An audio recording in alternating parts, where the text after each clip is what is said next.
नमस्कार, मैं doctor Bapuji from Hyderabad.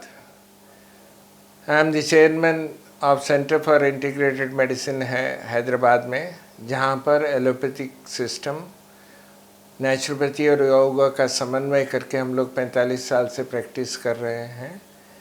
और आज आपके सामने सबसे कॉमन प्रॉब्लम खुर्राटे भरना। बीवी खुर्राटे भरती है तो हस्बैंड को नींद नहीं आती है। अगर हस्बैंड खुर्राटे भरता है तो बीवी को नींद नहीं आती है। अगर दोनों खुर्राटे भरें तो जो पहले सो जाता है उसको आसानी से नींद आ जाती है, दूसरा जगा हुए रहता है रात भर। ये हालत है। और खुर्राटे के बारे में एलोपैथी में तो ईएनटी वाले कुछ सर्जरी बता रहे हैं। मैंने अभी तक जितने भी केसेस देखे हैं, सर्जरी, पोस्ट सर्जरी, कुछ भी फ़ायदा नहीं होता है उसमें, क्योंकि गले में कुछ ऑब्स्ट्रक्शन है, उसको निकालने का कोई चीज़ नहीं है गले में। अब नोस में वो टर्मिनेट हाइपरट्रोफी बोलते हैं, उसको काट के निकाल देते हैं, उससे कुछ फ़ायदा नहीं होता है। क्योंकि नाक से जो आवाज़ आती है, दिन में अपन जगे हुए हैं, बात करते हैं तो उसको स्ट्राइडर बोलते हैं। और जो गले से नींद में जो आवाज़ आती है सांस लेते समय और छोड़ते समय, उसको खुर्राटे बोलते हैं। कुछ लोगों के खुर्राटे तो इतने ख़तरनाक होते हैं कि स्पाउस उस कमरे में सो नहीं सकता या सो नहीं सकती, बाजू कमरे में सोते हैं। पेशेंट से पूछता हूँ, और कुछ वाइफ्स बोलती हैं, डॉक्टर साहब ये इतने खुर्राटे भरते हैं कि बाजू फ्लैट वाले कंप्लेंट किए हैं। और कुछ बीवियाँ तो बोलती है कि नीचे के फ्लैट वाले भी कंप्लेंट कर रहे हैं। अब खुर्राटे ज़्यादा हो जाने से क्या हो गया, आजकल नई बीमारी और एक स्लीप एपनिया बोल करके, यानी नींद में खुर्राटे भरते भरते क्या होता है कि गला सूख जाता है, ठीक है, और मुंह सूख जाता है। ऐसे लगता है कि पूरा ड्राई हो गया है, वोकल कॉर्ड भी ड्राई हो गए। तो इतने में पेशेंट उठ के बैठ जाता है, और वो थोड़ा सा एक घूंट पानी पी करके सो जाए तो ठीक है, बट एक गिलास पानी पिएगा तो अगेन खुर्राटे भरते समय नाक बंद रहती है, मुंह खुला रहता है, और तरह तरह के खुर्राटे की आवाज़ सुनते हो आप लोग।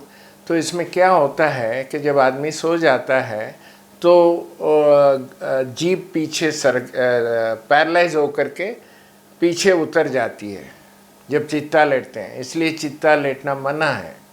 साइड में सोना चाहिए हमेशा। रात में साइड, ये साइड से उस साइड, रात में अपन खुद अपने को पता ही नहीं चलता, पोजीशन बदलते हैं। अब खुर्राटों के लिए सर्जरी कोई नहीं है, जो भी बोलता है बकवास है, इतना याद रखिए। और खुर्राटे आसानी से क्योर कर सकते हैं, इसके लिए परहेज करना पड़ता है, कुछ चीज़ें नहीं खानी चाहिए। और उसमें किसकी वजह से आपकी ये जो एलर्जी है वो बढ़ती है, वो मैं कुछ लिस्ट दे दूँगा, आप लिस्ट नोट कर लेना, फॉलो कीजिए 2 महीने में। और फिर ब्रीदिंग एक्सरसाइज और जल नीति आपको करना पड़ेगा। ब्रीदिंग एक्सरसाइज से एलर्जी का जो टेंडेंसी है रेस्पिरेटरी ट्रैक्ट का, वो डिसेंसिटाइज होता है। और जल नीति जो उसमें नमक डाल करके कुनकुना पानी से यूज़ करते हैं, वो ऑस्मोसिस से वहाँ का जो सूजन है, कंजेशन है, उसको कम करता है। ये तीनों कर लो तो आपका खुर्राटे गायब हो जाएंगे। करके तो देखो, और तो कोई चारा तो है ही नहीं। तो पहला स्टेप है, कुछ चीज़ें नहीं खानी हैं। पहला ग्रुप है एनिमल सोर्स ऑफ प्रोटीन। इसमें वेजिटेरियंस के लिए एनिमल सोर्स क्या होता है, वो दूध की जो सफ़ेदी होती है, कैसीन बोलते हैं। सो दूध है, दही है, मट्ठा है। दही की कोई भी चटनी नहीं ले सकते हो, बटर नहीं ले सकते हो, चीज़ नहीं ले सकते हो, पनीर नहीं ले सकते हो, क्रीम नहीं ले सकते हो। तो दूध की सफ़ेदी यहाँ पर वर्जित है। और बाकी जो नॉन वेजिटेरियंस है उसमें अंडा आता है, मटन आता है, फ़िश आता है, चिकन आता है, प्रॉन्स आते हैं, और सी फूड्स भी हैं बहुत सारे। ये सारे बंद करना पड़ेगा 2 महीने। और सेकंड ग्रुप क्या है, जिस चीज़ में रंग डालते हैं, एसेंस डालते हैं, प्रिजर्वेटिव डालते हैं, उसको बंद कर दीजिए। क्योंकि एलर्जी ट्रिगर करने में कलर भी रिस्पॉन्सिबल है कुछ। तो इसलिए सारी चीज़ें अपन बंद करके 2 महीने में, बाद में एक एक करके चालू करके किसकी वजह से हो रहा है आपको पता चल जाएगा आसानी से। वो चीज़ें बंद करके देंगे कुछ दिन, ठीक है। तो सेकंड ग्रुप जो है, जिस खाने की चीज़ में रंग डालते हैं, एसेंस डालते हैं, प्रिजर्वेटिव डालते हैं, एग्ज़ाम्पल क्या है, कोल्ड ड्रिंक्स है, सॉस है, केचप है, ब्रेड है, चीज़ है। ब्रेड में बेकर्स बटर डालते हैं और फर्मेंट भी होता है। कुकीज़ हैं, बिस्किट्स हैं, पेस्ट्रीज़ हैं, केक्स हैं, नूडल्स हैं और अल्कोहल। ये चीज़ें बंद करनी पड़ेगी अगर आपको खुर्राटे से छुटकारा पाना है। तीसरा ग्रुप जो है, जो भी खट्टा फ्रूट है, कच्चा खट्टा फ्रूट और सिट्रस फ्रूट बोलते हैं, और खट्टा वेजिटेबल जो नहीं पकता है। अब जैसे इमली इस्तेमाल करते हैं साउथ में, रसम में, सांबार में, पकी हुई इमली यूज़ कर सकते हैं बट कच्चा नहीं, ठीक है। ये चीज़ें बंद करनी है। उसमें लिस्ट देता हूँ। एक तो ग्रेप्स हैं, संतरा है, मौसम्बी है, अमरूद है, सीताफल है, और तरबूज नहीं खा सकते, तरबूज ठंडक करता है, ठीक है। और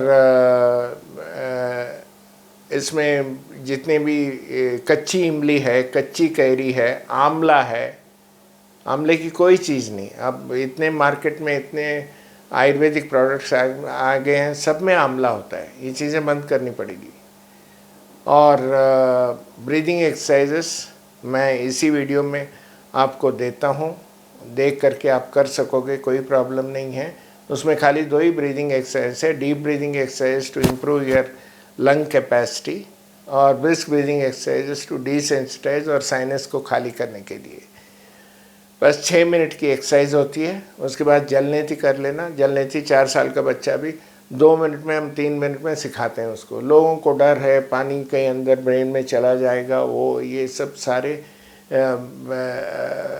गलत फहमियाँ हैं लोगों में, खास वो अवॉइड करना चाहते हैं, बट उसको साफ तो करना है। सूत्रनेति काम नहीं करता है। जलनेति विथ हाइपरटोनिक सॉल्ट ने, आपका जो पानी होता है कुनकुना पानी, उसमें नमक कितना डालिए ताकि आपके पसीने से नमकीन हो, और समुद्र का पानी 10 गुना नमकीन होता है। ये तीनों कर लीजिए, खुर्राटों से छुटकारा पाइए, और 2 महीने के बाद एक एक करके चालू कीजिए। आपको पता चलेगा किसकी वजह से हो रहा है। 85%, 85% लोगों को इंडिया में अपर रेस्पिरेटरी एलर्जी है। सब खुर्राटे भरने वाले हैं, कभी ना कभी। बच्चों में भी खुर्राटे आते हैं। अब 30-40 साल की उम्र आ जाए तो मुश्किल है।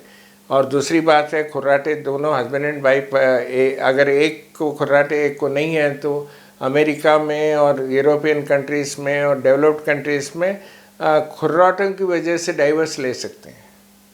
जज के सामने बोलेंगे, साहब मेरे तो नींद हराम हो रही है, मेरे तो मेंटल टेंशन बढ़ रहा है, काम पे ध्यान नहीं जा रहा है, इनके खुर्राटों से बर्दाश्त नहीं हो रहा है, कृपया डाइवर्स ग्रांट कीजिए। तो डाइवर्स ग्रांट कर देंगे। बस इतना कीजिए, आपको ही पता चलेगा। बहुत बहुत धन्यवाद।